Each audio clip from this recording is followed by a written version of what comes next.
Michael Bolton is taking a temporary break from touring after undergoing surgery to remove a brain tumor. Michael Bolton, whether you loved him for his soaring ballads or just couldn't escape his voice on the radio, one thing's for sure, you know the name. With iconic hits like How Can We Be Lovers? How can we be lovers if we can't be friends? And How Am I Supposed to Live Without You? His music dominated the airwaves, especially through the 90s. But there's so much more to Bolton's story than just the songs we all know. In this video, we're diving into some lesser-known sides of this legendary crooner, from surprising TV appearances to what he's been up to in recent years. Trust me, you'll want to stick around for this one. Michael Bolton may be best known as the reigning king of the 90s power ballad.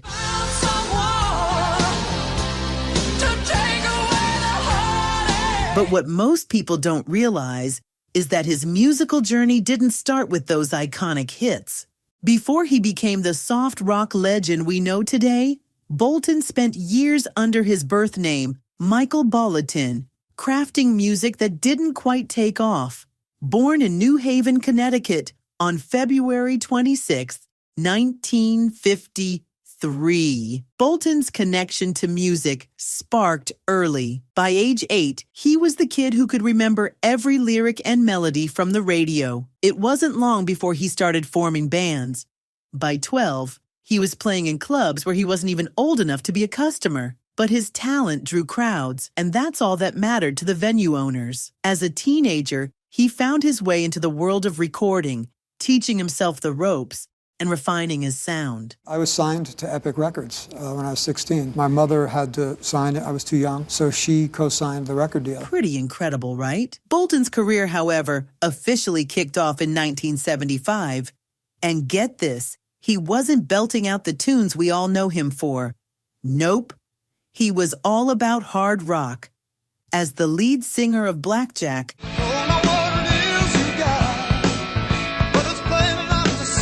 Bolton even hit the road with none other than Ozzy Osbourne. Imagine that! His early albums, released on RCA Records in the 70s, had him channeling a gritty, Joe Cocker-esque sound. But here's the thing. Audiences just weren't feeling it. And the critics weren't exactly singing his praises either.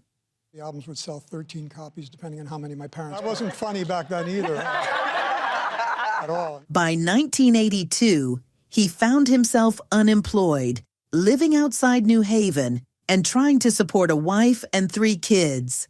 Things were looking rough. Kids, I had a family of 5 to feed and shelter, and once an album has done its run, and if it's not a hit, there's no weekly paychecks. It wasn't until 18 years later, I was 34. Until that time, I just kept struggling and signing and brought to labels, signed with many different labels. After 2 albums with Blackjack, Bolton made a bold move in 1983. He reinvented himself, dropped the Bolton name, and emerged as Michael Bolton. With a fresh solo deal at Columbia Records, he released his self-titled album, and boom, the single Fool's Game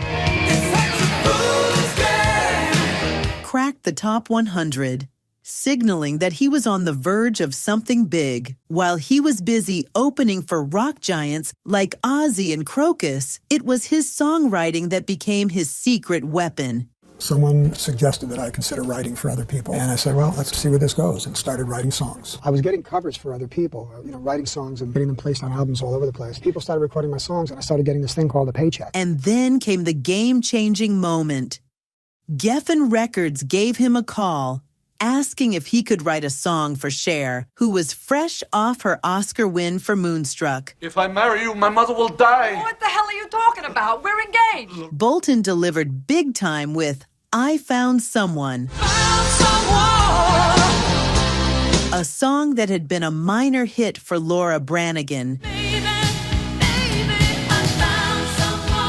but became a smash when Cher got her hands on it. Oh, and Bolton produced it too. He was also crafting hits for other pretty legendary names. You know, the Pointer Sisters and Kenny Rogers and people like that were recording my songs. While my own music, the songs I was keeping for myself, had a lot more rock, a lot more edge. But it wasn't until the late 80s that Michael finally cracked the code for his own chart-topping success. That success didn't come without its hiccups, though. His second Columbia album, Everybody's Crazy, dropped in 1985, and well, let's just say the title was ironic because it didn't exactly drive fans crazy. It was a total flop. But Bolton wasn't about to quit. His breakthrough came with The Hunger in 1987. Through the darkness you hunger call. Where he ditched his harder rock sound and embraced that signature soulful sound we all know and love. The switch-up was a game changer. Tracks like That's What Love Is All About, Baby, that's what love is all about. and his smooth cover of Otis Redding's Sittin' on the Dock of the Bay Sitting on the dock of the bay. shot up the charts, landing him 2 top 40 hits. And let's be real, those songs practically became anthems for wedding slow dances and long-distance love letters. But if you think that was impressive, wait until you hear about his star-studded collaborations. Bolton teamed up with the legendary Bob Dylan. Yes, you heard that right. But the real pinch me moment came when he sang alongside his musical idol, Ray Charles. Keep your love on my mind. Bolton has said many times that Charles shaped his vocal style. So singing with him, a dream come true. But nothing compares to the time he performed with opera royalty, Luciano Pavarotti.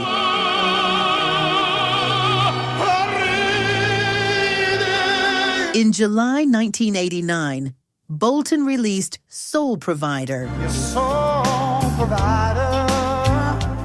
And you can guess what happened after. The album stormed the top 10, sold a staggering 4 million copies, and produced 5 top 40 singles that became staples of his career. The standout?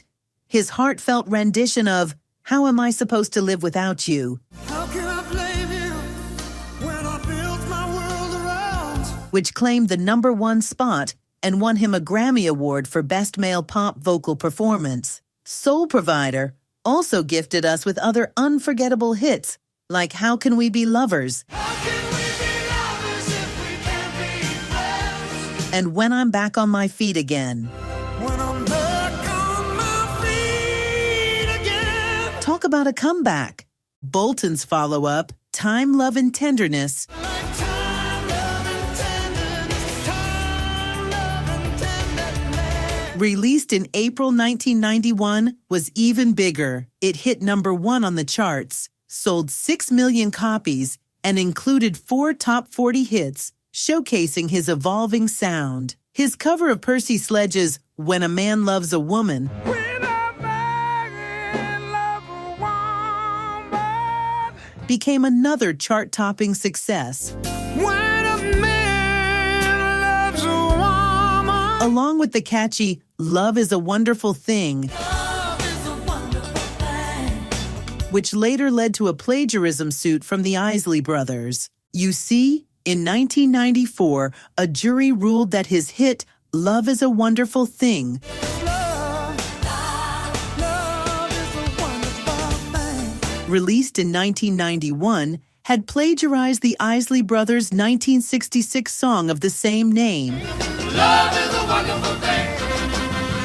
awarding the legendary group a staggering $5.4 million in damages, the largest sum ever in a music plagiarism case. The Isley Brothers' original, a breezy 150 track, barely scraped the Hot 100, peaking at #110. Love is a wonderful thing.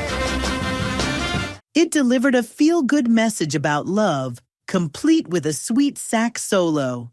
In stark contrast, Bolton's rendition, which climbed to #4, spanned a lengthy 4:43 with a complex arrangement. Love is a wonderful thing.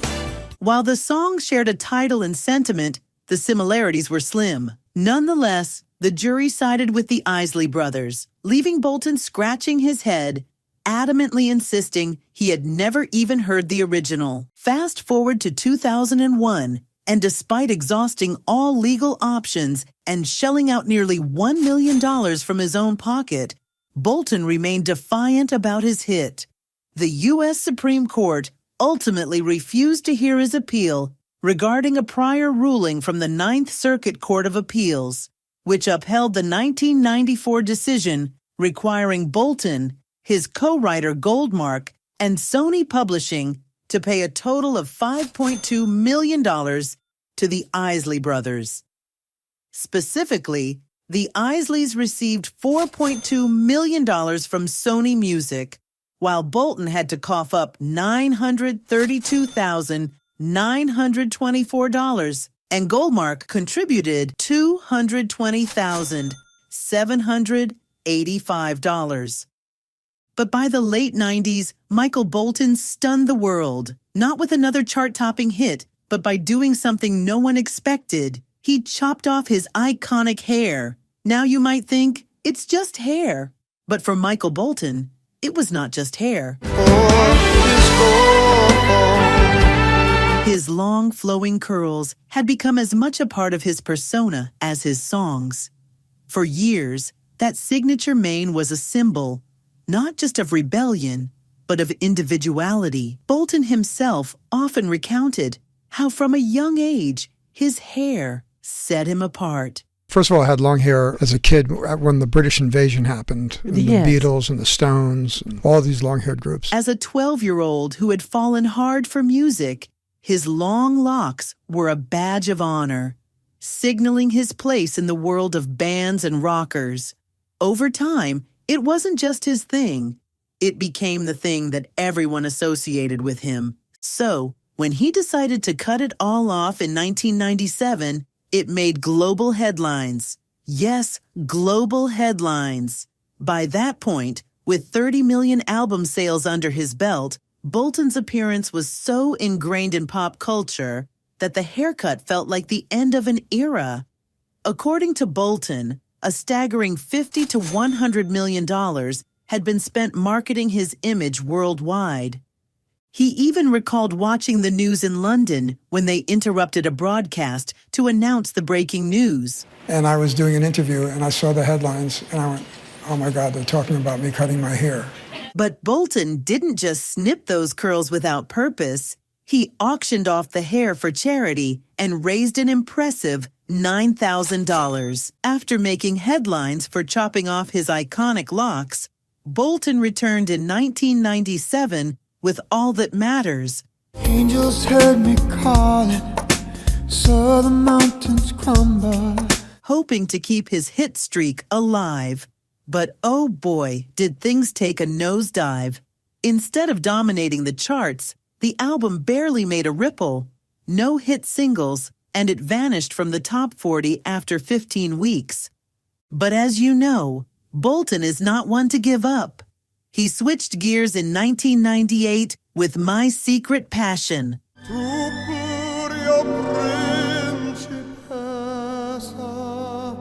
A collection of opera and arias. Surprisingly, the classical world liked it. Critics actually gave him a thumbs up. And the album made quite a splash in its own right. Who saw that coming? Bolton didn't stop there. He teamed up with Winona Judd for a summer tour.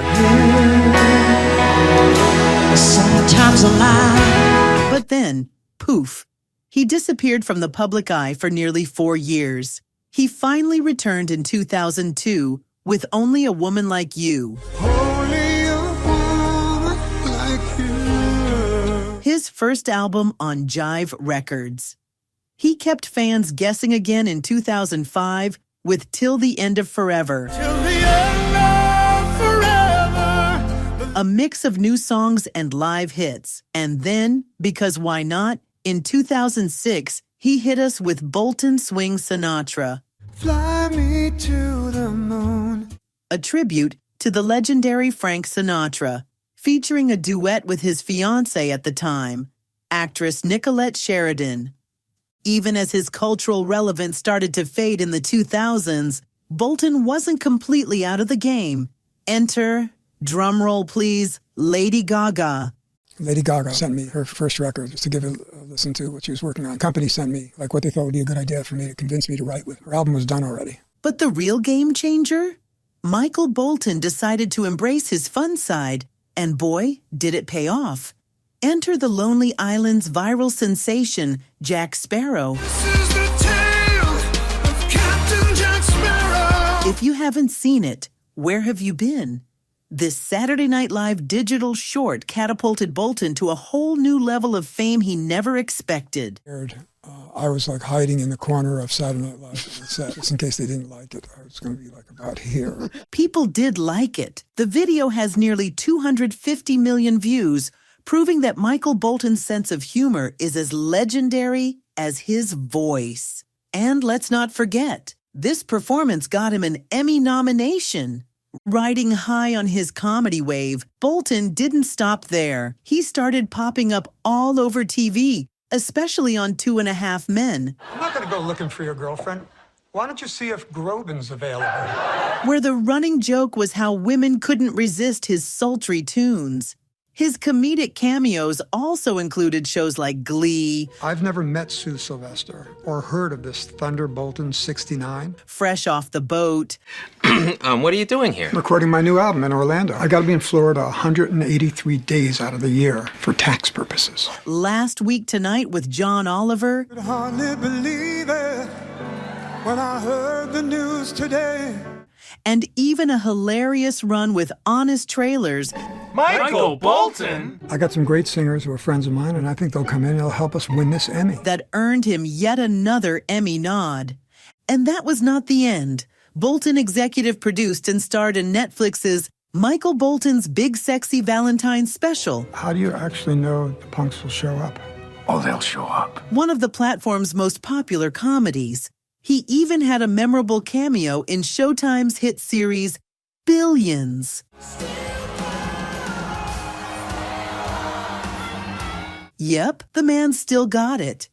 He's crooning or cracking jokes every chance he gets. Going to continue this. Single, there's only one of me. Is Michael Bolton dead? That's not a nice question. No. On a more serious note, earlier this year, Michael Bolton shared a health update that took everyone by surprise. Michael Bolton is taking a temporary break from touring after undergoing surgery to remove a brain tumor. The singer announced on Instagram and Facebook that he had undergone surgery to remove a brain tumor. In his own words, he faced some very unexpected challenges in 2023. The tumor had been discovered just before the holidays, and it required immediate action. Thankfully, Bolton reassured fans that the surgery was successful, crediting his incredible medical team for the outcome. This news came after some fans had already raised concerns about his health following an appearance while promoting his first new album in 14 years, Spark of Light. Well, I was doing what I normally do after an album. I start, winding down from promotion and touring and get ready for the next one. And I've been doing that for like 40 years. A spark of light in a dark sky, honey. During the interview, viewers noticed some tremors in his right hand and leg as he shared stories of his career and later performed his song, Beautiful World. We're gonna make this a beautiful world. Though he didn't address the concerns directly, the tremors came on the heels of a few canceled shows in recent years, including in Manchester in 2021 and Finland in 2019, both due to illness. This wasn't Michael's first brush with a health scare, though. Back in the 90s, he had another frightening moment when a benign nodule was discovered on his vocal cords. In a 2013 interview, he recalled the terror of possibly losing his voice after struggling to hit a high note. The surgery went well, but the thought of resting his voice for 3 months? Pure nightmare for a singer. Fortunately, Bolton bounced back, hitting all those high notes once again. I don't wanna know the price I'm gonna pay for dreaming. Thank goodness. When you've built a career on romantic ballads like Michael Bolton, it doesn't hurt to have a muse for inspiration, and Bolton seems to have found that spark in his current girlfriend, Heather Kersner. I have a girlfriend. Did she inspire any of the music on that album? Directly or indirectly, yes. They've been close friends for nearly 15 years, but their relationship only turned romantic last summer. Looks like Bolton still got it. Before Heather, Michael was married to Maureen McGuire, with whom he shares 3 daughters, Isa, Taryn, and Holly. They divorced in 1990. Then, in a blast from the past, he rekindled his romance with actress Nicolette Sheridan, leading to an engagement from 2006 to 2008. Though their love didn't last, Bolton is now happily enjoying life as a grandfather to 6 grandchildren who still don't understand how or why he is so famous. Grandkids recognize me on the card and says, Deepak is so famous now. What is he doing? How is he doing it? And here's some juicy gossip for you. According to an FBI file uncovered in 2019, Donald Trump's ex-wife, Marla Maples, allegedly had a fling with Michael Bolton. The dossier claimed that after Trump left for a trip, Maples brought Bolton back to her room. Scandalous, right? Now at 71, Bolton is worth a staggering $80 million, and his heart is in the right place when it comes to giving back. For over 3 decades, he's run the Michael Bolton Charities, which supports women and children affected by domestic violence, poverty, and trauma. One of his charity's standout programs, Beyond Trauma, Youth Music Therapy, helps children in Connecticut heal from the emotional scars of domestic violence through music therapy. The goal is to expand this life-changing initiative across the country, giving even more kids the tools to overcome their pasts and reach for brighter futures. This dedication has earned him numerous awards, including the Martin Luther King Award and the Ellis Island Medal of Honor.